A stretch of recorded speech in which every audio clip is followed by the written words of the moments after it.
Hello movie lovers, সবাইকে ইংরেজি নতুন বছরের শুভেচ্ছা আর ভালোবাসা জানিয়ে শুরু করছি আজকের মুভি এক্সপ্লেইন।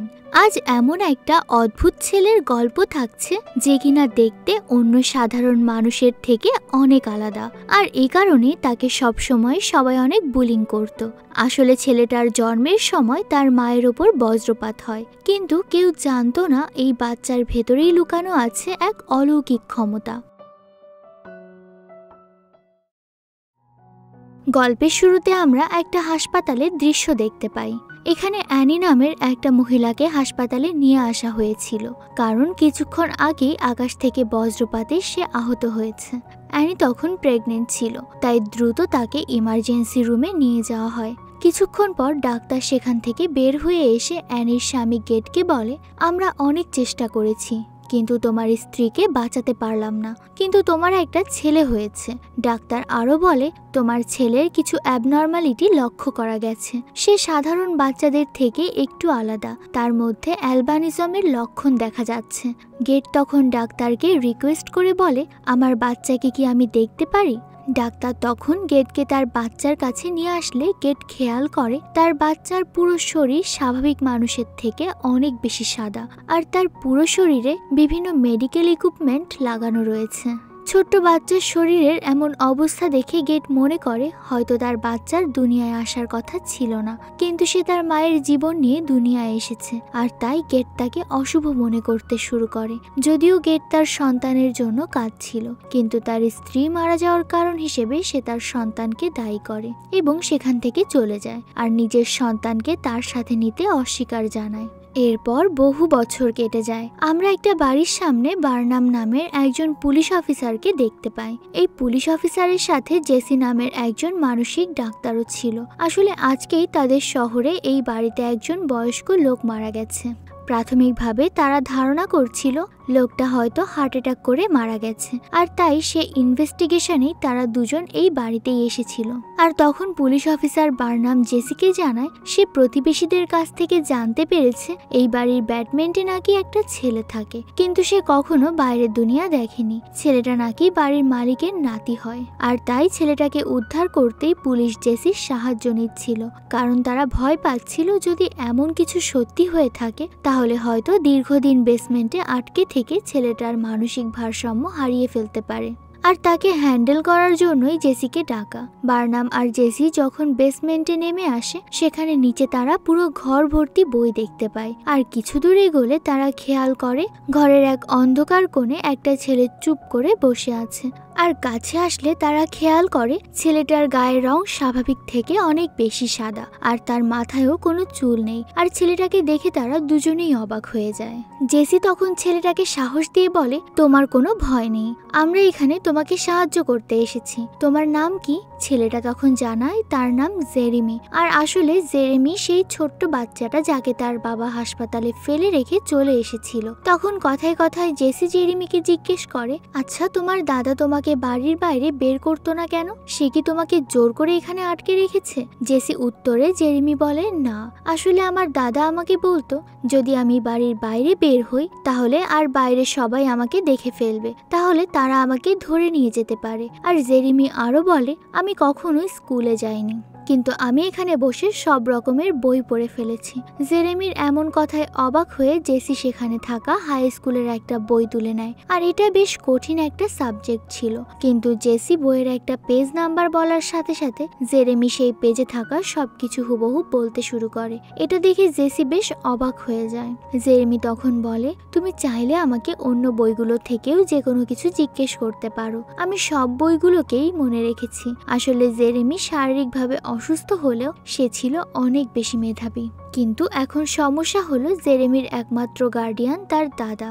দাদা মারা যাওয়ার পর সে একদম একা হয়ে গেছে, আর বয়স কম হওয়ার কারণে সে এখনো নিজে কিছু ইনকাম করে না। তাই পুলিশ আর জেসি মিলে ঠিক করে তারা জেরেমিকে তাদের শহরের একটা এতিমখানায় দিয়ে আসবে, কারণ এই বাড়িতে তার দেখাশোনা করার মতো কেউ নেই। কিন্তু তারা যখনই জেরেমিকে নিয়ে বাড়ির বাইরে আসে, তার চারপাশে থাকা গাড়িগুলোর রেডিও একা একাই কাজ করতে শুরু করে। কিন্তু জেসি বিষয়টাকে এত গুরুত্ব না দিয়ে জেরেমিকে নিয়ে সেখান থেকে চলে যায়। সেই সাথে বার্নাম খেয়াল করে আকাশে অদ্ভুতভাবে বিদ্যুৎ চমকাচ্ছে। জেসি চলে গেলে বার্নামের সহকারী তাকে জানায় জেরেমির দাদার হার্টের সমস্যা থাকার কারণে তার বুকে একটা পেসমেকার বসানো ছিল, আর বৈদ্যুতিক শর্ট সার্কিটের কারণে তার পেসমেকার নষ্ট হওয়ার কারণে তার মৃত্যু হয়েছে। আর যেহেতু জেরেমির উপস্থিতিতে গাড়িগুলোর রেডিও অন হয়ে গিয়েছিল, তাই বার্নামের সহকারী ধারণা করে হয়তো জেরেমির দাদার মৃত্যুর কারণ জেরেমি নিজেও হতে পারে। কিন্তু এসব কিছুই তাদের কেবলমাত্র ধারণা ছিল, আর এর পেছনে কোনো প্রমাণ ছিল না, তাই তারা বিষয়টাকে অতটা গুরুত্ব দেয় না। অন্যদিকে জীবনে এই প্রথম জেরেমি বাড়ির বাইরে বের হয়েছিল, তাই অনাথ আশ্রমের দিকে যাওয়ার সময় সে বাইরের সবকিছু অনেক অবাক হয়ে দেখছিল। তার কাছে বাইরের জগৎ নতুন মনে হচ্ছিল। কিছুক্ষণ পর যখন সে জেসির সাথে অনাথ আশ্রমে প্রবেশ করে, সেখানকার ছেলেগুলো তার দিকে অবাক দৃষ্টিতে তাকিয়ে থাকে, কারণ জেরেমি সবার থেকে দেখতে অনেকটা আলাদা ছিল। আর অনাথ আশ্রমে পৌঁছে জেসি আশ্রমের হেডকে ফোন করে জানায় সে একটা অদ্ভুত ছেলেকে খুঁজে পেয়েছে, যে অনেক মেধাবী। তাই ছেলেটার আইকিউ টেস্ট করার জন্য একটা বোর্ড মিটিং বসানোর রিকোয়েস্ট করে। পরের দিন লাঞ্চের সময় জেরেমি চুপচাপ গিয়ে একা একটা কোনায় বসে পড়ে। আসলে সে তার সারা জীবনে কারোর সাথেই মেশেনি, আর তাই নতুন বন্ধু কিভাবে বানাতে হয় সেটা সে জানতো না। কিন্তু ওই আশ্রমে কিছু ছেলেরা দূর থেকে জেরেমিকে ফলো করছে, আর কিছুক্ষণ পরেই তারা জেরেমির কাছে এসে তাকে ডিস্টার্ব করতে শুরু করে। তারা জেরেমিকে জিজ্ঞেস করে, তুমি দেখতে এমন কেন? তুমি কি কোনো এলিয়েন নাকি? আর এ ধরনের উদ্ভট সব প্রশ্ন করে তারা জেরেমিকে খেপানোর চেষ্টা করছিল। কিন্তু জেরেমি অনেক কষ্টে নিজেকে শান্ত রাখার চেষ্টা করছিল। তখন ছেলেগুলো বলে এই আশ্রমে থাকতে হলে সবাইকে কিছু নিয়ম পালন করতে হয়, আর সেটা হলো নতুন কোনো ছেলে আসলে তার খাবারের অংশ থেকে তাদেরকে ভাগ দিতে হবে। জেরেমি তখন চুপ করেই থাকে, কিন্তু তাতেও ছেলেগুলোর মন ভরে না। তাই তাদের দলের হেড, যার নাম জন, সে এবার একটা চামচ নিয়ে জেরেমিকে দিয়ে বলে এই চামচটা তোমার নাকের সাথে লাগিয়ে রাখতে হবে, আর যদি তুমি এটা না করো তাহলে আমাদের কাছে মার খাবে। আসলে তারা জেরেমিকে সবার সামনে ছোট করার জন্য এই কাজগুলো করছিল। কিন্তু এবার জেরেমি চামচটা হাতে নেয়, আর সেটাকে নিজের আঙুল দিয়ে কিছুক্ষণ ঘষার পর চামচটাকে টেবিলের ওপর সোজা দাঁড় করিয়ে দেয়। সাধারণভাবে এটা কিছুতেই সম্ভব নয়, কিন্তু একটু পর দেখা যায় চামচটা একা একা ঘুরতে শুরু করেছে। আর তখনই হঠাৎ করে চারপাশে ছেলেগুলোর হাতে থাকা সব চামচ জেরেমির টেবিলে একটা টাওয়ার তৈরি করে। দেখে মনে হচ্ছিল যেন কোনো ম্যাগনেটিক শক্তিতেই সবকিছু হচ্ছিল। রুমে থাকা সব ছেলেরা এই দৃশ্য দেখে অবাক হয়ে যায়, কিন্তু তখন জন অনেক রেগে যায়, কারণ তার মনে হচ্ছিল জেরেমি কোনো জাদু জানে, আর সবার সামনে সে তার শক্তি দেখিয়ে জনকে অপমান করছে। বুঝতেই তো পারছেন, এমন কিছু মূর্খ মানুষ আমাদের আশেপাশেও থাকে। এদিকে অফিসার বার্নাম যখন ডিউটি শেষ করে তার বাড়িতে ফেরে, দরজা দিয়ে ঢোকার সময় তার সাথে তার ছেলে স্টিফেনের দেখা হয়, কিন্তু কেউ কারোর সাথে কথা বলে না। এ থেকে বোঝা যায় বাবা ছেলের মধ্যে কিছু একটা নিয়ে মনোমালিন্য চলছিল।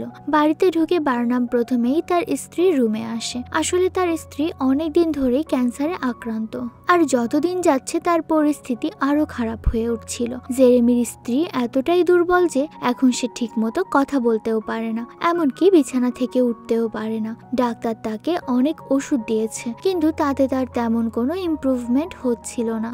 পরের দিন অনাথ আশ্রমে দেখা যায় সেখানকার একজন ডাক্তার জেরেমিকে ফুল চেক আপ করে, আর সে জেসিকে জানায় জেরেমি একদম সুস্থ আছে, তার কিছুই হয়নি। আর তাই জেসি ঠিক করে পরের সপ্তাহ থেকে সে জেরেমিকে স্কুলে নিয়ে যাবে। পরের সপ্তাহে যখন জেরেমিকে স্কুলে নিয়ে আসা হয়, স্কুলে তখন জেরেমির সায়েন্স টিচার মিস্টার ডোনাল্ড তাদেরকে পড়াচ্ছিল। সেদিন তাদের টপিক ছিল কিভাবে তারবিহীন বিদ্যুৎ সংযোগ দেওয়া যায়। কিন্তু হঠাৎ করে ক্লাসের মধ্যে ডোনাল্ডের আনা যন্ত্রটা থেকে বিদ্যুৎ বাইরে ছড়িয়ে পড়তে শুরু করে, আর সেটা সোজা এসে জেরেমির বুকে আছড়ে পড়ে। বিদ্যুতের পরিমাণ এত বেশি ছিল যে সেটা জেরেমিকে তার চেয়ার থেকে শূন্যে ভাসিয়ে তোলে। এটা দেখে ক্লাসের সবাই ভয় পেয়ে যায়, আর তাদের টিচার সাথে সাথে যন্ত্রটা ভেঙে ফেলে। জেরেমি মাটিতে আছড়ে পড়ে। সাথে সাথে ডোনাল্ড জেরেমির কাছে আসে সে বেঁচে আছে কিনা দেখার জন্য, কিন্তু কাছে আসার পর সে বুঝতে পারে জেরেমি এখনো বেঁচে আছে। কিন্তু টিচার যখন জেরেমির শরীরে হাত রাখে, তার নিজের শরীরের রোমগুলো খাড়া হয়ে যায়। আসলে এমন মনে হচ্ছিল যেন এই বৈদ্যুতিক শক জেরেমিকে চার্জ করে দিয়েছে। কিন্তু হাসপাতালে আনলে ডাক্তার জেরেমিকে চেক করে জানায় তার কিছুই হয়নি, সে পুরোপুরি সুস্থ আছে, এমনকি তার শরীরে কোনো ক্ষতর চিহ্নও নেই। এসব দেখে ডোনাল্ড তো অনেক অবাক হয়ে যায়। সে অবাক হয়ে ডাক্তারের কাছে জানতে চায় এত পরিমাণের বিদ্যুৎ কারো শরীরে স্পর্শ স্পর্শ করলে তার পক্ষে কি বেঁচে থাকা সম্ভব? ডোনাল্ড তখন ডাক্তারকে বলে, নিশ্চয়ই জেরেমির শরীরে এমন কিছু আছে যার কারণে হাই ভোল্টেজের কারেন্টের স্পর্শেও তার কিছুই হয়নি। তারা যখন কথা বলছিল ঠিক তখনই নার্স এসে ডাক্তারকে জানায় জেরেমিকে তার রুমে খুঁজে পাওয়া যাচ্ছে না। আসলে জেরেমি ততক্ষণে হাসপাতাল ছেড়ে পালিয়ে এসেছিল। জেরেমি হাসপাতাল থেকে বের হয়ে তার দাদির বাড়ির দিকে যাচ্ছিল। সেই ঠিকানা তো জানতো, কিন্তু সেখানে কিভাবে পৌঁছাবে সেটা জানতো না। রাস্তা দিয়ে যাওয়ার সময় তার সাথে লিন্ডা নামের একটা মেয়ের দেখা হয়। আসলে লিন্ডা জেরেমির ক্লাসমেট ছিল, তাই সে জেরেমিকে দেখে জিজ্ঞেস করে সে এখন ঠিক আছে কিনা। জেরেমি বলে, হ্যাঁ আমি ঠিক আছি। এরপর সে লিন্ডার কাছ থেকে বাকি পথ কিভাবে যাবে সেটা শুনে নেয়। জেরেমি হাঁটতে হাঁটতে একটা ব্রিজের ওপর এসে পড়ে, আর তখনই সেখানে অফিসার বার্নাম চলে আসে, কারণ জেরেমি হাসপাতাল থেকে পালানোর পর থেকেই পুলিশ তাকে খুঁজে বেড়াচ্ছিল। অফিসার তাকে জিজ্ঞেস করে, তুমি পালিয়েছো কেন? জেরেমি তখন বলে, হাসপাতালে আমার সব থেকে খারাপ দিনগুলো কেটেছে। আমি যখন ছোট ছিলাম তখন আমার বাবা আমাকে হাসপাতালে একা রেখে চলে গিয়েছিল, তাই হাসপাতাল আমার একদমই ভালো লাগে না। কিন্তু অফিসার অনেক অবাক হয় এটা ভেবে যে এত ছোটবেলার কথা জেরেমির কিভাবে মনে ছিল। এরপর বার্নাম জেরেমিকে অনাথ আশ্রমে ফিরিয়ে আনলে জেরেমিকে নিয়ে একটা বোর্ড বসানো হয়, আর এখানে আসলে জেরেমির আইকিউ টেস্ট করার জন্য অনেক মানুষ উপস্থিত ছিল। তাদের মধ্যে একজন ছিল স্টেপলার। স্টেপলার জেরেমিকে বেশ কিছু প্রশ্ন করার পর যখন জেরেমি সবগুলোর উত্তর সঠিকভাবে দেয় তখন স্টেপলার অবাক হয়ে যায় এবং তাকে জিজ্ঞেস করে, তোমার আইকিউ লেভেল তো অনেক হাই, তুমি এমন আইকিউ কি শুধু বই পড়ে বানিয়েছো নাকি তুমি রেডিও আর টিভির সাহায্য নিয়েছো? জেরেমি তখন বলে, আমি টিভি দেখতে পারি না, কারণ যখনই আমি কোনো ইলেকট্রিক ডিভাইসের সামনে যাই সাথে সাথে সেটা উদ্ভট আচরণ করতে শুরু করে। এরপর জেরেমি তাদের সবাইকে বলে সে তার দাদার বাড়িতে যেতে চায়, যেখানে সে ছোটবেলা থেকে বড় হয়েছে। কিন্তু তখন বাকিরা জানায় দুর্ভাগ্যবশত তার দাদার বাড়িটা এখন ব্যাংক কবজা করে নিয়েছে। এটা শুনে জেরেমির মন অনেক খারাপ হয়ে যায়। কয়েকদিন পর জেরেমি স্কুল থেকে সবাইকে নিয়ে একটা পিকনিকের আয়োজন করা হয়, আর তাদের সাথে জেরেমিও আসে। বাচ্চাদের সুরক্ষার জন্য অফিসার বার্নামও ছিল তাদের সাথে। রাতে যখন জেরেমি একা বসে আকাশের দিকে তাকিয়ে বিদ্যুৎ চমকানো দেখছিল তখন বার্নাম তার পাশে এসে জিজ্ঞেস করে, কি দেখছো? জেরেমি তাকে বলে, আমি যখনই আকাশে বিদ্যুতের ঝলকানি দেখি আমার মনে হয় সেগুলো আমার বুকের মধ্যে হচ্ছে, আর কেন যেন আকাশের এই বিদ্যুতের চমক আমাকে প্রচন্ডভাবে টানে। আমার দাদি বলতো এই সব কিছু উপর থেকে সৃষ্টিকর্তা করছে। এরপর জেরেমি বার্নামকে জিজ্ঞেস করে, আচ্ছা তুমি কি সৃষ্টিকর্তায় বিশ্বাস করো? বার্নাম বলে, না আমি এই সব কিছু বিশ্বাস করি না। পরের দিন সকালে জেরেমি ঘুম থেকে উঠে জঙ্গলের ভেতরে চলে আসে, আর সেখানে এসে বিভিন্ন ধরনের প্রাণী আর প্রকৃতির সাথে নিজেকে অনুভব করার চেষ্টা করছিল। আর তখন পেছন থেকে সেখানে জন আর একটা ছেলে চলে আসে। জন সেখানে এসেই জেরেমির দিকে একটা বন্দুক তাক করে ধরে আর বলে, আমি তোমাকে এখানে গুলি করে মারবো, এখন দেখাও তোমার পাওয়ার। আর ঠিক তখনই জঙ্গলের অন্য প্রান্ত থেকে গুলির শব্দ ভেসে আসে। গুলির শব্দে জন সহ জেরেমিও সেদিকে দৌড় দেয়, আর কিছু দূর আসার পর দেখা যায় আসলে বার্নামের সহকারী অফিসার ডেভিড একটা হরিণ শিকার করছে। হরিণটা তখনও পুরোপুরি মারা যায়নি, সে যন্ত্রণায় কাতরাচ্ছিল। কিন্তু তখনই জেরেমি খেয়াল করে ডেভিড হরিণটাকে গুলি করে অনুশোচনার বদলে অনেক প্রাউড ফিল করছে, আর এই বিষয়টা জেরেমির কাছে একদমই ভালো লাগে না। তার হরিণটার জন্য অনেক মায়া লাগছিল। আর তখনই জেরেমি একটা অদ্ভুত কাজ করে বসে। সে তার এক হাত হরিণটার ওপরে রাখে আর অন্য হাত দিয়ে ডেভিডের হাত চেপে ধরে, আর এটা করে সে কোনো একভাবে হরিণের সব যন্ত্রণা ডেভিডকে অনুভব করাতে শুরু করে। ডেভিড ছটফট করতে শুরু করে, আর তখন এটা দেখে জন আবারও জেরেমির দিকে বন্দুক তাক করে ডেভিডকে ছেড়ে দিতে বলে। তাও জেরেমি যখন তাকে ছাড়ছিল না, জনও রেগে গিয়ে গুলি করে বসে। কিন্তু সময় মতো পাশের একটা ছেলে জনের বন্দুকটা উপরে তুলে ধরে আর গুলি উপরে চলে যায়। জেরেমি গুলির আওয়াজে ডেভিডকে ছেড়ে দেয়, কিন্তু জেরেমির হাত থেকে ছাড়া পেয়ে ডেভিড যেন মৃত্যুর মুখ থেকে বেঁচে গিয়েছিল। তাকে দ্রুত হাসপাতালে নিয়ে আসা হয়, আর সেখানে আসার পর জেসি জেরেমিকে জিজ্ঞেস করে সে এটা কেন করলো, আর জেসি এটা জানতে চাচ্ছিল জেরেমি আসলে ডেভিডের সাথে কি করেছে। কিন্তু জেরেমি তার প্রশ্নের কোনো উত্তর দিতে চাচ্ছিল না। সে বারবার বলছিল আমি আমার নিজের বাড়িতে যেতে চাই, কিন্তু জেসি তাকে বলে কিন্তু আমি তোমার ক্ষতি করতে চাই না, আমি তোমাকে সাহায্য করতে চাচ্ছি। কিন্তু জেসির কথাতেও জেরেমির রাগ শান্ত হচ্ছিল না। তাই সে যখন আরো বেশি রেগে যায় তখন রুমে থাকা কাচের সব জিনিসগুলো একা একা ফেটে যায়। এর দৃশ্য দেখে জেসি অনেক ভয় পেয়ে যায় আর জেরেমি উঠে ওই রুম থেকে বের হয়ে আসে। রাত হলে অফিসার বার্নাম যখন তার বাড়িতে আসে তখন সেখানে দেখে ডাক্তার আগে থেকেই তার বাড়িতে উপস্থিত ছিল। আসলে তার স্ত্রীর শারীরিক অবস্থা দিনকে দিন আরো খারাপ হচ্ছে। ডাক্তার তখন বার্নামকে বলে, এত যন্ত্রণা নিয়ে কোনো মানুষ এতদিন বেঁচে থাকে না, কিন্তু আমার মনে হয় তোমার স্ত্রীর মনের মধ্যে কোনো একটা অপূর্ণ আশা আছে আর সেই জন্য সে তার যন্ত্রণার সাথে লড়াই করে টিকে আছে। ওই দিন রাতে স্কুলের লাঞ্চ রুমে যখন জেরেমি একা বসেছিল তখন সেখানে তার টিচার ডোনাল্ড আসে আর সে জেরেমিকে বলে, আগের দিন যখন তুমি ক্লাসরুমের মধ্যে অজ্ঞান হয়ে গিয়েছিলে তখন আমি তোমার শরীরে হাত দেওয়ার সাথে সাথে টের পেয়েছি তোমার শরীরে নিশ্চয়ই কোনো বিশেষ এনার্জি আছে যেটা সাধারণ মানুষের শরীরে থাকে না। আইনস্টাইন একবার বলেছিল, যদি কোনো মানুষ তার ব্রেনের 100% ক্ষমতা ব্যবহার করতে পারে তাহলে তার শরীরে এমন এনার্জি আসা সম্ভব। তাই আমার মনে হয় তুমি তোমার জীবনের কোনো না কোনোভাবে 100% মস্তিষ্ক ব্যবহার করেছো আর সেই কারণেই তোমার শরীরে এমন এনার্জি সৃষ্টি হয়েছে।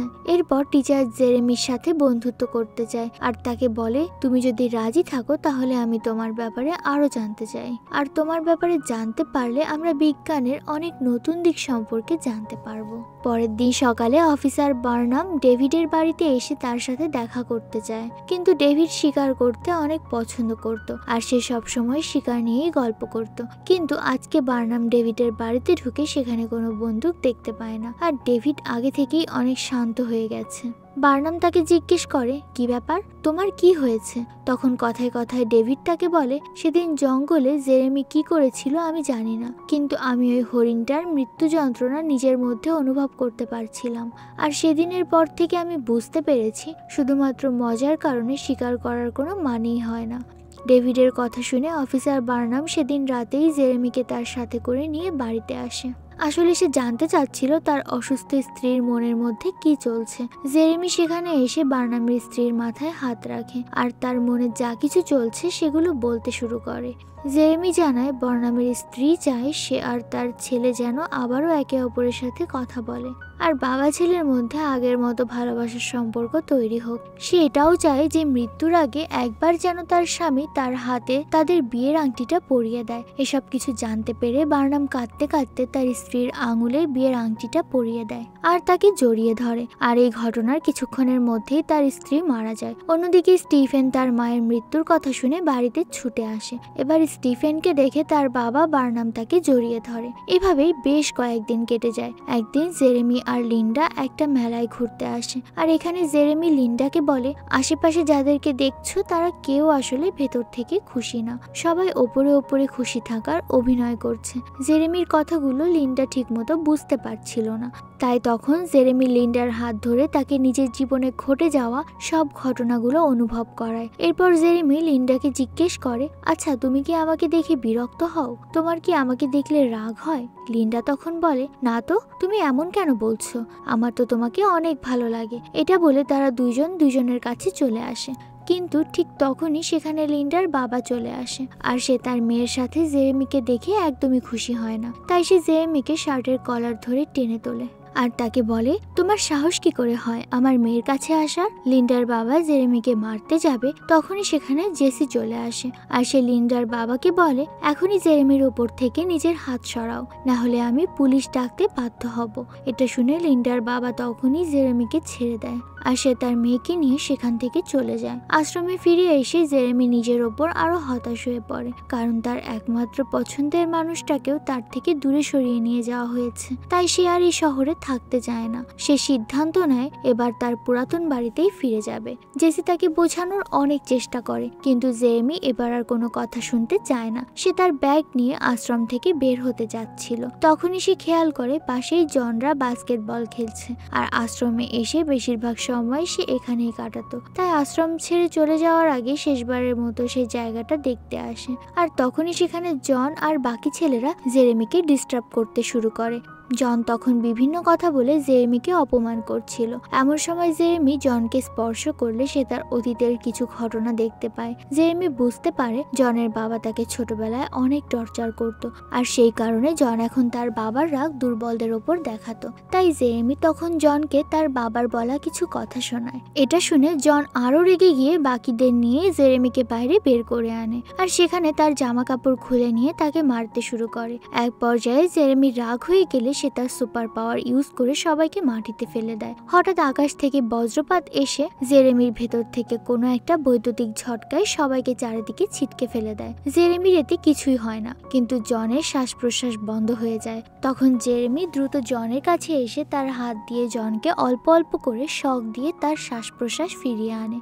জনের জ্ঞান ফিরে আসলে জেরেমি সেখান থেকে বের হয়ে তার দাদার বাড়িতে চলে আসে, কিন্তু সেখানে এসে দেখে বাড়ির ভেতরে কোনো জিনিসই নেই, সবকিছু ব্যাংক নিয়ে গেছে। আর নিজের বাড়ির এমন অবস্থা দেখে সে মন খারাপ করে চুপচাপ এক কোনায় গিয়ে বসে থাকে। তখন সেখানে জেসি চলে আসে, আর জেরেমির মন খারাপ দেখে জেসি তাকে বোঝাতে শুরু করে দেয়। আর তখন সেখানে তার টিচার ডোনাল্ডও চলে আসে। ডোনাল্ড আর জেসি ঠিক করে তারা জেরেমিকে এখান থেকে অনেক দূরে কোনো শান্ত জায়গায় নিয়ে যাবে, যেখানে কেউ তাকে ডিস্টার্ব করবে না। আর তাই জেরেমিকে নিয়ে বাড়ির বাইরে বের হয়ে আসলে দেখতে পায় সেখানে পুলিশ চলে এসেছে, কারণ আশ্রমে জেরেমির সাথে জনদের মারামারির খবর পুলিশ পর্যন্ত চলে গিয়েছিল। কিন্তু তখন সেখানে অফিসার বার্নাম চলে আসে, আর সে এই পুলিশ অফিসারকে নিষেধ করে তারা যেন জেরেমিকে ছেড়ে দেয় আর তাকে শান্তিতে বাঁচতে দেয়। বার্নামের অনুরোধে পুলিশরা জেরেমিকে ছেড়ে দেয়, আর তখনই আকাশে বিদ্যুৎ চমকাতে শুরু করে। এটা দেখে জেরেমি খুশিতে ফাঁকা মাঠের মধ্যে দৌড়াতে শুরু করে।